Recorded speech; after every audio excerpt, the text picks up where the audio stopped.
நண்பர்களே வணக்கம். நான் உங்கள் சக்கரவர்த்தி. இந்த வீடியோவில் நம்ம எதை பற்றி பார்க்க போகிறோன்னு பார்த்தீங்கன்னா, எனக்கு பின்னாடி இருக்கிற இந்த 3D டைமண்ட் டிசைன் வந்து உங்களுக்கு போட்டு காட்ட போகிறோம். அது எப்படி சொல்ல அந்த வீடியோவில் காட்டலாம்னு சொல்லலான்னுக்கிறேன். வீடியோ பார்க்கறதுக்கு முன்னாடி நம்ம சேனலை நீங்கள் சப்ஸ்கிரைப் பண்ணலன்னா சப்ஸ்கிரைப் பண்ணிட்டு வந்துடுங்க. ஃபேஸ்புக்லேயும் இன்ஸ்டாகிராம்லேயும் ஃபாலோ பண்ணுங்கள். நண்பர்களே பாருங்கள், இந்த டிசைன் போடுறது நம்ம இந்த மாதிரி இந்த அட்டையை வந்து கட் பண்ணி எடுத்துக்கிறோம். இந்த அட்டை எப்படி கட் பண்ணுறதுன்னு சொல்லிட்டு உங்களுக்கு காட்டுறேன். ஃபஸ்ட்டு நான் என்ன செய்யணும் பார்த்தீங்கன்னா, இந்த அட்டையில் கட் பண்ணாமல் உங்களுக்கு ஒரு பேப்பரில் வரைஞ்சி காட்டுறேன். பாருங்கள், ஸ்கேல் வச்சு 8 சென்டிமீட்டர் அளவில் வந்து பார்த்தோன்னா கட்டமாக பாக்ஸ் போட போகிறேன். நம்ம 8 சென்டிமீட்டர் எடுக்கணும்னு அவசியம் கிடையாது. 4 சென்டிமீட்டர் 3 சென்டிமீட்டர் 5 சென்டிமீட்டர் அளவு கூட நீங்கள் வந்து பார்த்தோன்னா பாக்ஸாக வந்து பார்த்தோன்னா கட்டம் போடணும். அதாவது பார்த்தோன்னா ஒரு சைடு வந்து பார்த்தோன்னா 5 இருக்கிற மாதிரியும், இன்னொரு பக்கம் வந்து பார்த்தோன்னா 3 வர்ற மாதிரியும் நீங்கள் வந்து பார்த்தோன்னா பாக்ஸ் போடணும். பாருங்கள், நான் வந்து பாருங்கள் அந்த பாக்ஸ் போட்டு இப்போ கட் பண்ணி எடுக்கிறேன். நீளத்தில் வந்து பார்த்தோன்னா 5 பாக்ஸ் வரைமே போட்டுங்க. அகலத்தில் வந்து பார்த்தோன்னா 3 பாக்ஸ் வரைமே போட்டுங்க. ஒவ்வொரு பாக்ஸும் வந்து பார்த்தோன்னா ஸ்கொயராக வர்ற மாதிரி, சதுரமாக வர்ற மாதிரி போடுங்க. அதாவது பார்த்தா 4 சென்டிமீட்டர் 4 சென்டிமீட்டர் வர மாதிரி, 4க்கு 4 அல்லது 3க்கு 3 அல்லது 2க்கு 2 இந்த மாதிரி எடுத்துக்கலாம். நான் வந்து பார்த்தோன்னா 8க்கு 8 சென்டிமீட்டர் 8 சென்டிமீட்டர் அளவு வர மாதிரி பாக்ஸ் போட்டு கட் பண்ணிட்டேன். அதே மாதிரி சென்டர் பாக்ஸ் வந்து கட் பண்ணி எடுத்துடணும் வெளியில். அதுக்கடுத்து நம்ம என்ன செய்யணும் பார்த்தோன்னா, சைடில் இந்த 5 பீஸ் வருது இல்லையா, அதாவது 5 கட்டம் வருது இல்லையா, அதில் வந்து பார்த்தீங்கன்னா 2 கட்டத்தை கட் பண்ணி எடுத்துடணும். இன்னொரு கட்டத்தில் பாதியாக வந்து கட் பண்ணி எடுக்கணும். அது எப்படின்னு உங்களுக்கு காட்டுற பாருங்கள்.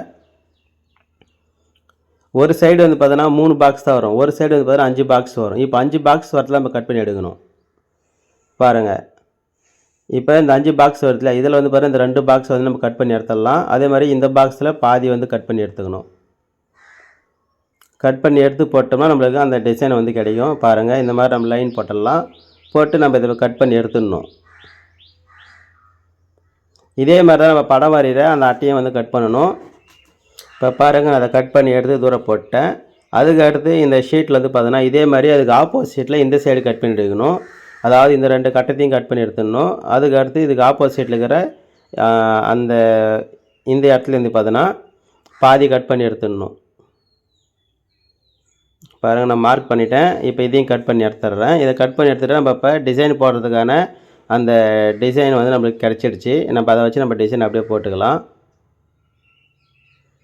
இதே மாதிரி உங்கள்கிட்ட ஏதாவது ஒரு அட்டை இருந்தால் நீங்கள் அழகாக வந்து இதேமாதிரி கட் பண்ணி எடுத்துக்கோங்க. அப்போ தான் உங்களுக்கு டிசைன் போடுறதுக்கு வசதியாக இருக்கும். பாருங்கள், இந்த மாதிரி கட் பண்ணி எடுத்துக்கணும்.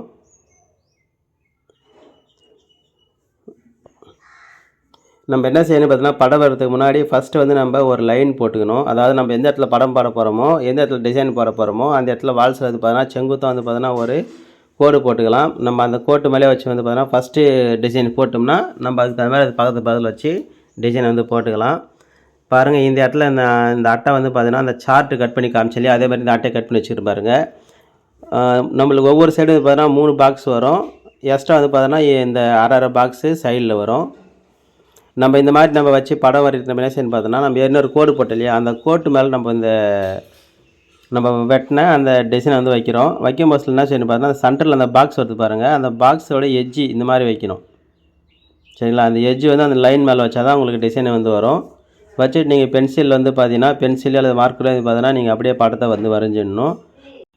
இந்த மாதிரி நம்ம ஒவ்வொரு பாக்ஸ் வந்து பார்த்தீங்கன்னா பக்கத்தில் வச்சு போடணும். இப்போ நான் வரைஞ்சதில் வந்து பார்த்தீங்கன்னா நம்ம வால்ஸில் வந்து நான் செவத்தில் வரைஞ்சி கட்டினீங்களா, அந்த இடத்துல சரியாக தெரியல. நான் அதனால் வந்து பார்த்தீங்கன்னா உங்களுக்கு இந்த பேப்பரில் மட்டும் அந்த டிசைன் எப்படி போடுறது மட்டும் இதில் போட்டு காமிச்சிட்டு அதுக்கப்புறம் நான் வால்ஸில் பெயிண்டிங் பண்ணி காட்டுறேன். பாருங்கள், இப்போ நான் வந்து பார்த்தீங்கன்னா ஒரு பக்கமாக இருந்து போடுற மாதிரி இதில் காட்டுறேன். அதாவது ஒரு செவத்தில் ஒரு பக்கமாக இருந்து போடுற மாதிரி. அதுக்கு நம்ம என்ன செய்யணும்னு பார்த்தீங்கன்னா, இந்த டிசைனை வச்சு பார்த்துட்டு அந்த ஓரத்தில் வந்து பார்த்தீங்கன்னா ஒரே ஒரு கோடு மட்டும் போட்டுக்கிறோம். அதாவது பார்த்தோன்னா நம்ம நூல் கவுத்தில் லைன் அடிச்சில அது மாதிரி நீங்கள் வால்ஸில் ஒரு பக்கமாக வந்து பாருங்கள் அந்த டிசைனை வச்சு பார்த்துட்டு அதுக்கு தகுந்த மாதிரி இடம் விட்டு ஒரே ஒரு லைன் மட்டும் இந்த மாதிரி நீங்கள் போட்டுக்கலாம். நூல் கவுத்தில் நீங்கள் வந்து பார்த்தீங்கன்னா ஒரு கோடு போட்டு அதன் பிறகு நீங்கள் இந்த டிசைன் வச்சு ஃபஸ்ட் லைன் வந்து கரெக்டாக போட்டிங்கன்னா அதுக்கப்புறம் அதுக்கு பக்கத்தில் வச்சு நீங்கள் அழகாக போட்டுக்கலாம். இப்போ நான் ஏற்கனவே சொன்ன மாதிரி இந்த எட்ஜு வந்து பார்த்தீங்கன்னா அந்த நம்ம போட்டில் கோடு அந்த கோட்டு மேலே வரணும். இந்த எட்ஜில் நம்மளுக்கு வந்து பார்த்தீங்கன்னா தனியாக தான் இருக்கும், அந்த கோட்டு மேலே இருக்குது, அது எடி தான் போயிருக்கும். நம்மளுக்கு சென்டர் வர அந்த பாக்ஸில் வர அந்த எட்ஜு மட்டும் வந்து பார்த்தீங்கன்னா லைனில் வைக்கணும். வச்சுட்டு நீங்கள் என்ன செய்யணும்னு பார்த்தா, நீங்கள் அப்படியே வந்து அந்த படத்தை நம்ம எப்படி கட் பண்ணி எடுத்துக்கிறோமோ அந்த அட்டையை அதுக்கு தகுந்த மாதிரி அது மேலே வச்சு அப்படியே ஒரு லைன் போட்டுடுறோம். லைன் போட்டு எடுத்தவங்களுக்கு இந்த மாதிரி டிசைன் கிடைக்கும். இதில் நல்லா தெளிவாக எடுத்து பாருங்கள். நான் வால்சல் போட்டது சரியாக தெரியல, செவத்தில் போடுறது நான் தான் இதில் போட்டு காட்டுறேன். அதுக்கு அடுத்து வந்து பார்த்தீங்கன்னா அதுக்கு அடுத்து அதே மாதிரி தான் கீழே அந்த லைன் மேலே அந்த எட்ஜி உட்கார்ற மாதிரி வைக்கணும். சென்டரில் அந்த பாக்ஸில் அந்த எட்ஜி வர்ற மாதிரி. அது மாதிரி நீங்கள் வைக்கும் போது பார்த்தீங்கன்னா மேலே இருக்கிற படத்தில் இந்த கோட்டுக்கு நேரம் வந்து உட்காரும். அதாவது மேலே நம்ம அந்த அட்டையில் கட் பண்ண அந்த அரை பீஸ் இருக்குது பாருங்கள், அது ஒரு பாக்ஸ் மாதிரி வச்சுக்கோங்க. அந்த பாக்ஸை விட்டு ரெண்டாவது ஒரு முழுமையான பாக்ஸ் இருக்குது இல்லையா, அந்த முழுமையான பாக்ஸில் அந்த எட்ஜ் வந்து உட்காரும். உட்காந்தோடனே நீங்கள் என்ன செய்யணும் பார்த்தோன்னா, அதே மாதிரி நம்ம ஏற்கனவே சொன்ன மாதிரி நீங்கள் அழகாக அந்த உருவத்தை நீங்கள் அப்படியே வந்து வரைஞ்சிடலாம்.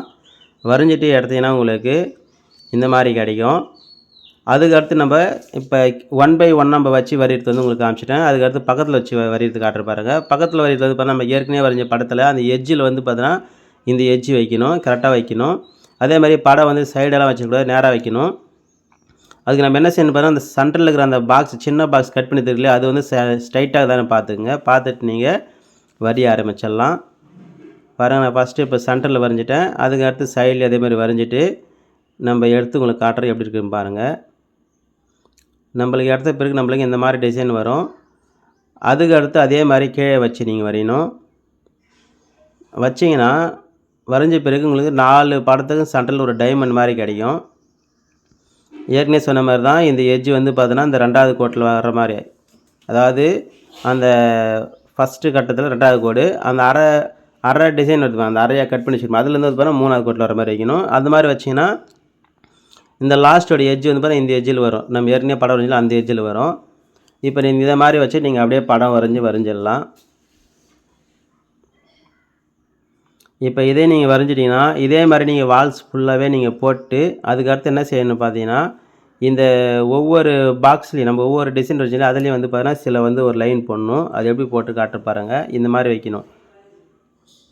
இந்த மாதிரி வச்சு நீங்கள் இதை ஜாயின் பண்ணணும். அதாவது பார்த்தீங்கன்னா இந்த பாக்ஸில் வர்ற இந்த லைனு இதை மட்டும் நீங்கள் இப்படி ஜாயின் பண்ணிவிடுங்க. அதாவது நம்ம ஏற்கனவே போட்ட அந்த லைன் கிடையாது, இது கீழே. அதே மாதிரி மேலேயும் வந்து பார்த்தீங்கன்னா இதை ஜாயின் பண்ணணும். இதை ஏன் இதில் ஜாயின் பண்ணால் இந்த ஷார்ப்பாக இருக்குது பாருங்கள், இதில் வந்து இதில் வர்ற மாதிரி, அதே மாதிரி இந்த ஷார்ப்பு இதில் வர்ற மாதிரி கட் பண்ணணும். இந்த மாதிரி ஒரு லைன் போட்டுக்குங்க. நான் எதுக்காக இந்த லைன் போட்டேன்னு பார்த்தீங்கன்னா, இப்போ சென்டரில் ஒரு பாக்ஸ் இருக்கும், இதுக்கு ஒரு கலர் நீங்கள் கொடுத்துடலாம். அதுக்கு அடுத்து இந்த எல் ஷேப்புக்கு ஒரு கலர் கொடுக்கலாம், இந்த எல் ஷேப்புக்கு ஒரு கலர் கொடுக்கலாம். சரிங்களா, அதுக்கு தான் நம்ம இந்த லைன் போடுறோம். இப்போ நம்ம ஒவ்வொரு படத்தையும் இதே மாதிரி நம்ம கோடு போட்டுடுறோம். கோடு போட்டு நம்ம பெயிண்டிங் பண்ண வேண்டியது தான். பாருங்கள், உங்களுக்கு நல்லாவே தெரியுதுன்னு புரியும் நினைக்கிறேன். அந்த எல் ஷேப் போடுற மாதிரி நீங்கள் கோடு போடணும். அதே மாதிரி ஒரே மாதிரி போடணும், மாற்றி மாற்றிலாம் போடக்கூடாது. ஒரு படத்தில் போட்ட மாதிரி எல்லாத்துலையும் கரெக்டாக போடணும். போட்டிங்கன்னா உங்களுக்கு இந்த மாதிரி டிசைன் கிடைக்கும். நான் படத்தை வந்து இப்போ திருப்பி வச்சு காட்டுறேன் உங்களுக்கு. நான் இப்போ இந்த மாதிரி தான் வந்து பார்த்தீங்கன்னா வால்ஸில் நான் வச்சு இந்த அட்டையை வச்சு எல்லாத்துக்கும் மார்க் பண்ணிட்டேன். அந்த மார்க் வந்து பார்த்தா லைட்டாக வால்ஸில் தெரியுது பாருங்கள். அதுக்கடுத்து நம்ம என்ன செய்யணும் பார்த்தோன்னா, நம்ம வரைஞ்ச அந்த படத்தில் ஒவ்வொரு பாக்ஸ்லேயும் வந்து பார்த்திங்கன்னா நம்மளுக்கு சென்டர் பாக்ஸ் இருக்குல்ல, அந்த சென்டர் பாக்ஸுக்கு ஃபஸ்ட்டு வந்து நம்ம உங்களுக்கு என்ன கலர் வேணுமோ அந்த கலர் வந்து அப்ளை பண்ணிக்கலாம். நான் வந்து பார்த்தீங்கன்னா ஒரு வைலட் கலர் வந்து அப்ளை பண்ணுறேன். பிங்க்கில் டார்க் பிங்க்கில் வைலட் கலர் அந்த மாதிரி இருக்கிற கலரு போடுறேன். எல்லாத்துலேயுமே வந்து பார்த்தீங்கன்னா 2 கோட்டிங் போட்டு முடிச்சிட்டேன். அதன் பிறகு நான் என்ன செய்யணும்னு பார்த்தீங்கன்னா ஒரு எல் ஷேப்புக்கு வந்து பார்த்தீங்கன்னா பேரட் க்ரீன், அதாவது பார்த்தீங்கன்னா ஒரு கிளிப்பச்சை கலர் வந்து அடிக்கிறேன். எல்லா பாக்ஸ்லேயும் வந்து பார்த்தீங்கன்னா அதே மாதிரி இந்த கிளிப்பச்சை கலர் இதை வந்து நம்ம அடித்து முடிச்சுட்டு அதுக்கடுத்து நம்ம இதுக்கு ஆப்போசிட்டில் இன்னொரு கலர் வந்து அப்ளை பண்ணிக்கலாம். கலர் வந்து நீங்கள் எந்த கலர் வேணாலும் யூஸ் பண்ணிக்கலாம், உங்களுக்கு பிடிச்ச மாதிரி. நான் வந்து பார்த்தோன்னா இந்த எல் ஷேப் வந்து பார்த்தோன்னா கிளிப்பச்சை கலரு பேரட் க்ரீன் கலர் வந்து அப்ளை பண்ணுறேன். ஃபஸ்ட்டு கோட் அப்ளை பண்ணும்போது உங்களுக்கு சரியாக வந்து கவரேஜ் ஆகிருக்காது. நீங்கள் செகண்ட் கோட் அப்ளை பண்ணால் தான் உங்களுக்கு பளிச்சுன்னு தெரியும். நம்ம எல்லா பாக்ஸும் அடிச்சுட்டு வராங்காட்டி இது வந்து நல்லாவே ட்ரை ஆகிடும். அதில் போய் நீங்கள் செகண்ட் கோட் போட்டுக்கலாம். அல்லது வந்து பார்த்தீங்கன்னா சரியாக ட்ரை ஆகலைன்னா இதுக்கு ஆப்போசிட்டில் வர நீங்கள் அந்த கலரை வந்து அப்ளை பண்ணிட்டு கூட அப்புறம் மீண்டும் நீங்கள் செகண்ட் கோட் வந்து பார்த்தோன்னா லேட்டாக வந்து நீங்கள் வந்து அப்ளை பண்ணிக்கலாம். அதே மாதிரி நீங்கள் இந்த மாதிரி டிசைன்லாம் வந்து பாருங்கள், நீங்கள் ப்ரஷ்ஷில் தான் கட் பண்ணுற மாதிரி வரும், கொஞ்சம் லேட் ஆகும். ஆனால் இது லேட் ஆகிறதுக்கு நம்ம என்ன செய்யலாம்னு பார்த்தீங்கன்னா, இப்போ இந்த எல் ஷேப் இந்த க்ரீன் போட்டிருக்கேன் பாருங்கள், இதே மாதிரி நீங்கள் வந்து பார்த்தீங்கன்னா நீங்கள் நம்ம டென்சில் போகிற அந்த அட்டை இருக்கு இல்லையா, நம்ம அந்த மாதிரி டிசைன் வந்து நம்ம அட்டை வந்து வாங்கிட்டு வந்துட்டு நம்ம அதில் கட் பண்ணிட்டு நம்ம வச்சு நம்ம ரோலர் மூலிமா வந்து அப்ளை பண்ணலாம்.